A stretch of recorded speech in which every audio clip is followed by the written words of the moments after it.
Are we in the midst of the war of Gog and Magog? With recent developments in the world and different wars taking place, there's a rush of talk if what we're seeing now is some type of manifestation of the foretold war of Gog and Magog.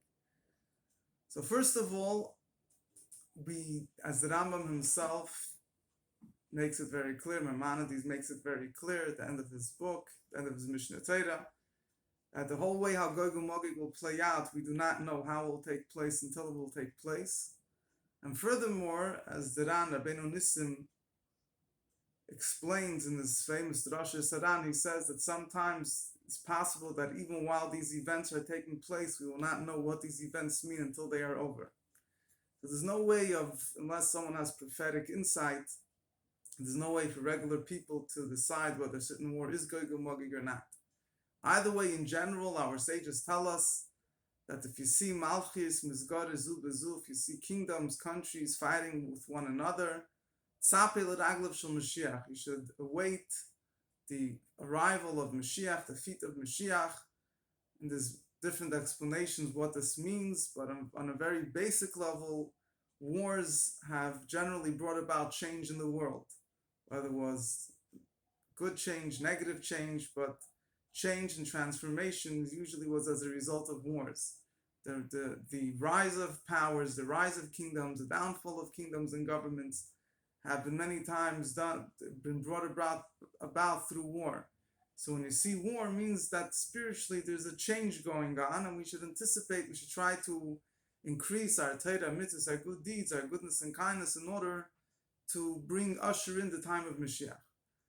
But nevertheless, on a spiritual level, our number of holy books have explained that we already are witnessing the war of Gog and Magog in a spiritual way, which means, what is the war of Gog and Magog? The war of Gog and Magog is a war that is discussed in many prophets. Different prophets have various different descriptions, different details are discussed by different prophets.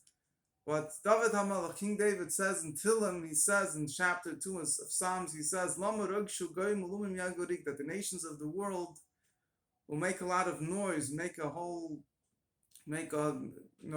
come about and try to fight Al Hashem Val Mashiach. They will try to fight Hashem and they will try to fight Mashiach, Hashem's anointed one. And our sages say that Gog and Magog will try to fight Hashem himself. They'll try to fight God himself. And this seems a little bit perplexing. How is it possible to fight Hashem? But nevertheless, we see it on a spiritual level. We see in the past few hundred years, the world has been going through changes. And there's been a strong tendency, whether it's focusing on materialism, or it's outright opposing religion, or it's opposing morals and values that are based on religious doctrine, on religious understanding. There's been a tendency to break down any moral boundaries, any religious boundaries, any religious ideas, any representation of godliness in the world has been fought by various elements.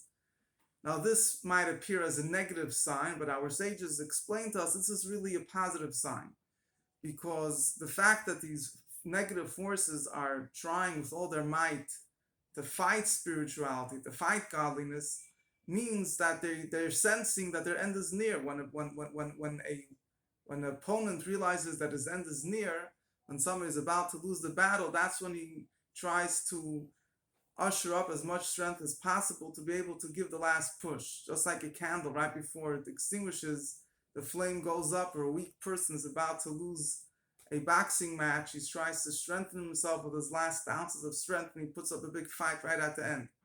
Or a pot, right before it's done, so the bottom of the pot starts sizzling, starts cooking, starts spitting out. So the same thing is in the greater picture. The war of Gog and Magog is a war against godliness. When godliness is about to be revealed in the world, there's pockets of resistance. The world says there's certain elements in the world that say we don't want this.